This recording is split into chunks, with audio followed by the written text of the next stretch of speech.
Hello, everybody. My name is Jessica Richardson, and I am a graduate student in Arizona State University's Master of Science Family and Human Development program. Today, I will be presenting to you my Capstone 3 project. Teens diagnosed with autism spectrum disorder transition to college without having had proper support from staff and educators while they are still enrolled at the secondary level. What seems to contribute to this being a problem is that the staff and the educators are not fully trained on how to properly prepare these students to have a successful transition from high school to college.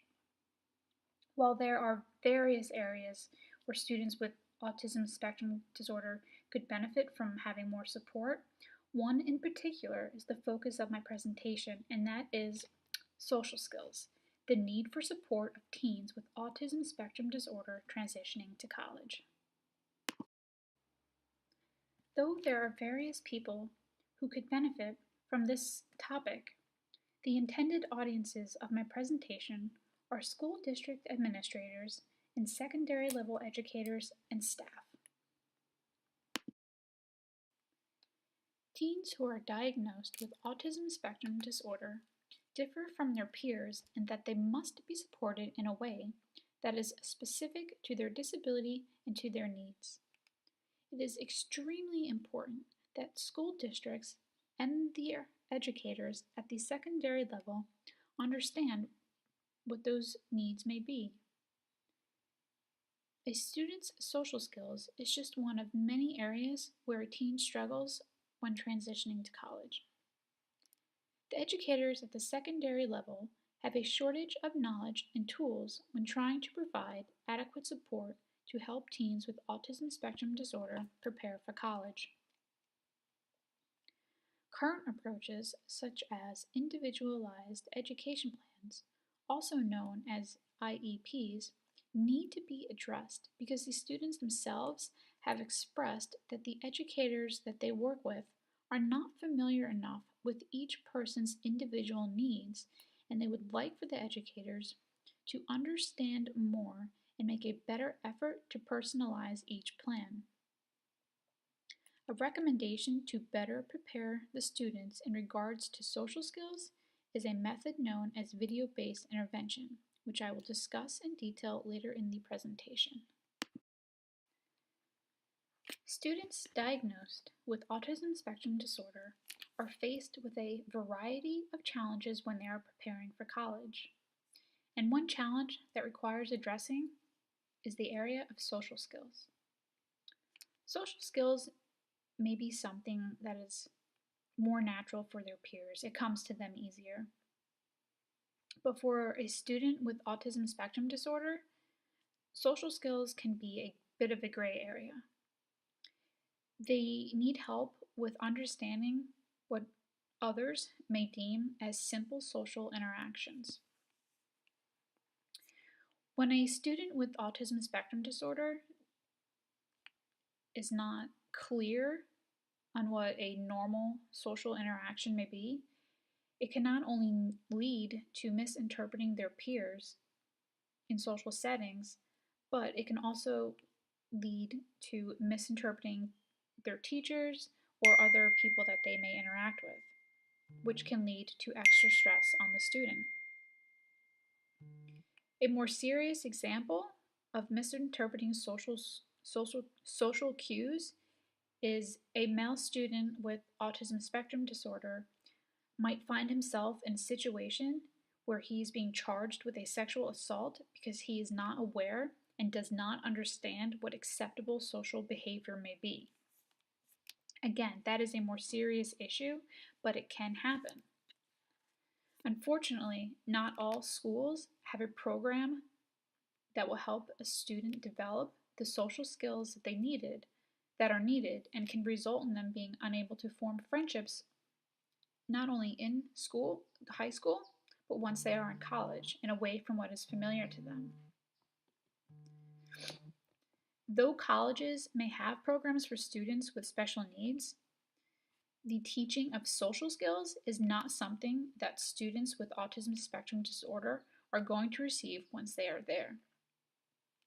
When the student is a child, It may not seem as important to teach them the social skills that they will need later on in life when going to college, but it does become a bigger problem as they enter adolescence and then eventually transition to college.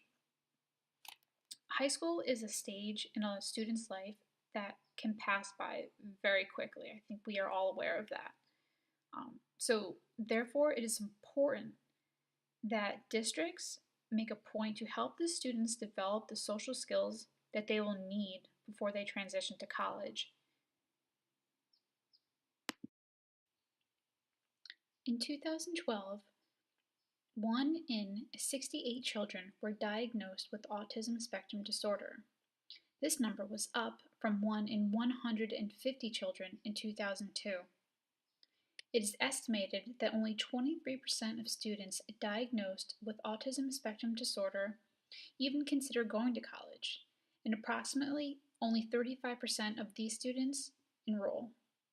Of this already very small number of students considering college, the research shows that less than 20% of them will actually graduate if they enrolled in a 4-year program. An approach that is currently being used is the creation of an individual education plan, also known as an IEP. It is a method that is used in transition planning for students with autism spectrum disorder and is created based on each individual student's needs. Individual education plans are specifically used for teens with autism spectrum disorder because it helps lay out what the teen may be interested in during and beyond high school, and it also provides a guideline for the student and their teachers to follow. Many life skills are meant to be incorporated into the plans to help the teen transition after high school, and the area of social skills is meant to be included as well. Individual education plans can be created when the student begins school or when they become diagnosed, and will typically be with the student as he or she goes through high school, but that is where it ends. The plan does not transition to college with the student. Though individual education plans can be beneficial, they are also lacking. If these plans are not continuously followed up on over the years, then they become irrelevant since the student's needs are changing. Also, the plans are not always utilized properly. The studies show that only 66% of students who participate in individual education plans will actually benefit from those plans, and the remaining 34% end up with a plan that is not specific to their needs at all. This is the problem with individual education plans. They must be created with the understanding that each student is different from the next and may require different attention. Additionally, there is a chance that a student's individual education plan may not cover all of the areas in which he or she may need the most support. The reason I chose this particular topic is because this past June, my youngest sibling graduated from high school. What does this have to do with my presentation topic, one might ask? And the answer is everything. Not only did my brother graduate ninth in his class, but he was also diagnosed with autism spectrum disorder. I am proud to say that he did, in fact, go off to a pretty good school in September and has been doing very well academically. Some other facts about my brother. When he was a sophomore, he was the class president, where he spearheaded a campaign to incorporate iPads into the classrooms, which the school now does. His senior year, he was inducted into the National Honor Society, and he was also nominated to give the speech during the ceremony. He scored over 1,200 on his SATs and was even one of the lead roles in the school play. So though all of this may sound like a success story and may sound as if it is not at all related to my topic of social skills, it actually is. So when he was in school, he did not receive the support and the planning that he required from his teachers. And I think this may be related to the fact that he had incredible grades.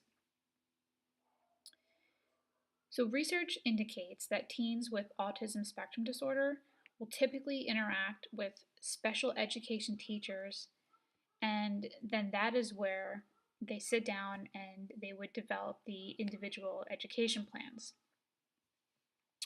But my brother was actually not in special needs courses, and he did not interact with special needs teachers either. For him, it was quite the opposite. He was actually enrolled in all AP courses and honors courses. So, again, this still may sound as if socially he was fine, in the school play, giving speeches, class president.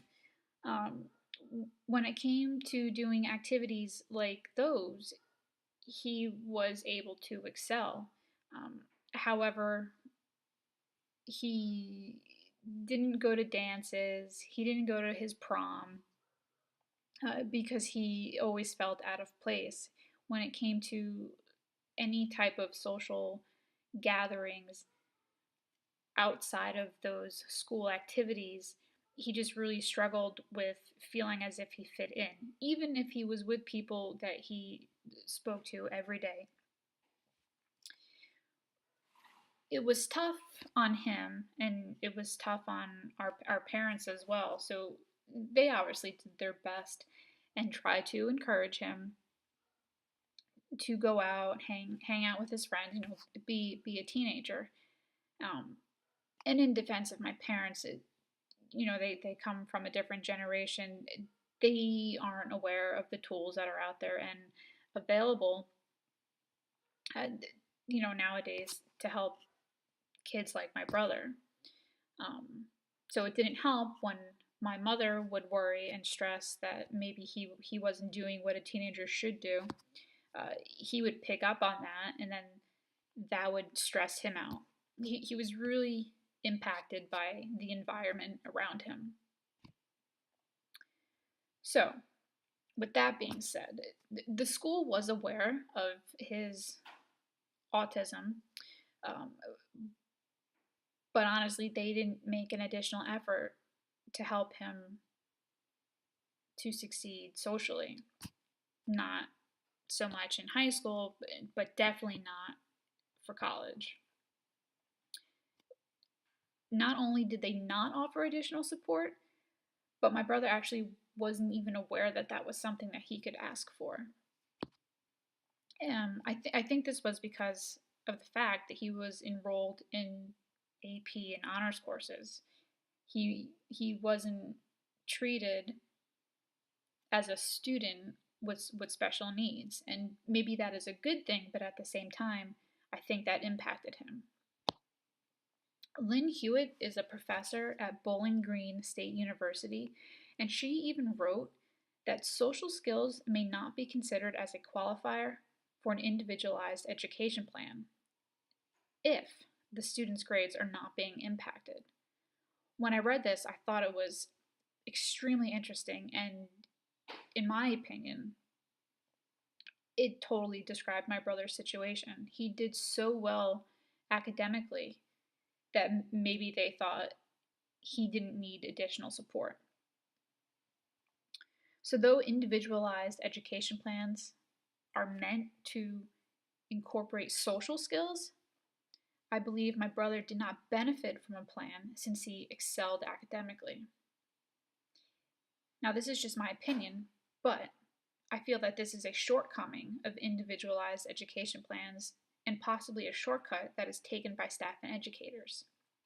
And maybe what they don't realize is that by not implementing all of the support that students like my brother need, or not making the effort to really recognize those needs, they're impacting the students not only in the short term, but in the long term.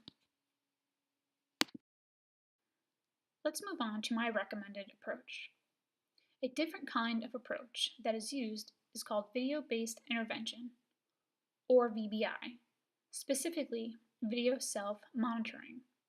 This allows the student to see and learn from their own actions and interactions with others in a variety of settings, making this approach much, much different than individual education plans.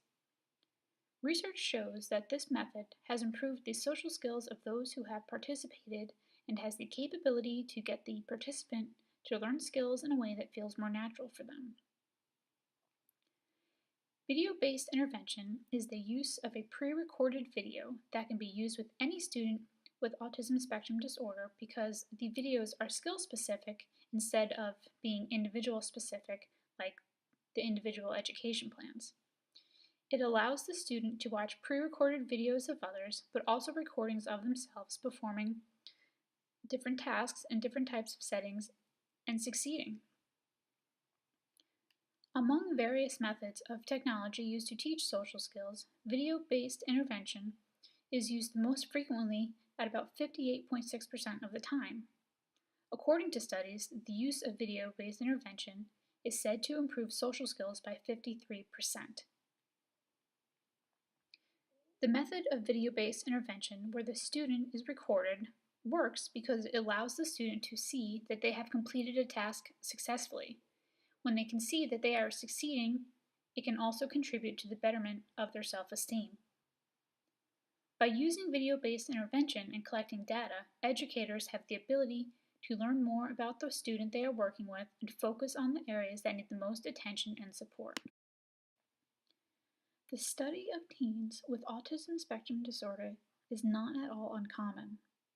As the numbers in those diagnosed continue to rise, it is up to everyone to ensure that they are given the proper support throughout their academic careers, especially in high school. Though individual education plans are meant to cover a range of areas to support students with autism spectrum disorder, these plans require a group effort, and this includes the student, parents, special education, and general education staff. In fact, it is required by the Individuals with Disabilities Education Act that general education staff must be a part of these plans so that they too are aware of which students require different sets of services. The studies show that the use of technology, such as video-based intervention, is a more effective method in helping students with autism spectrum disorder develop the social skills that they may need as they transition to and enter college. It would be beneficial to teens with autism spectrum disorder to have a method such as video-based intervention readily available to them in their schools. Since this method requires the use of recording technology, school districts could search out ways to get the parents and the community involved if needed to raise funds so that they can acquire proper equipment. If school districts step in and help in providing the proper tools for the educators, students with autism spectrum disorder stand a much better chance at transitioning and adjusting and succeeding in college. I wanted to refer back to my brother after having done the comparisons with IEPs and VBI. I really think that he would have benefited from having video-based intervention approach. For example, he loves making YouTube videos, so he's very much into technology. What he does is he will record himself doing various things, usually just for fun, nothing serious, but he'll record himself, he'll watch them, he'll make the improvements, and what I mean by that is he will continue to do the same quote-unquote scene until he's happy with it. Once he has recorded all of his scenes, once he's watched them all, he will cut them up, he'll edit, he will piece them all together, and then ultimately we'll post them online to YouTube. So what I think is interesting about that is that on his own, he was using the use of technology to better himself at something. So I think had he had the option of having the video-based intervention while he was in school, he may have developed better social skills to take with him into college. Um, Thank you for listening and have a good day.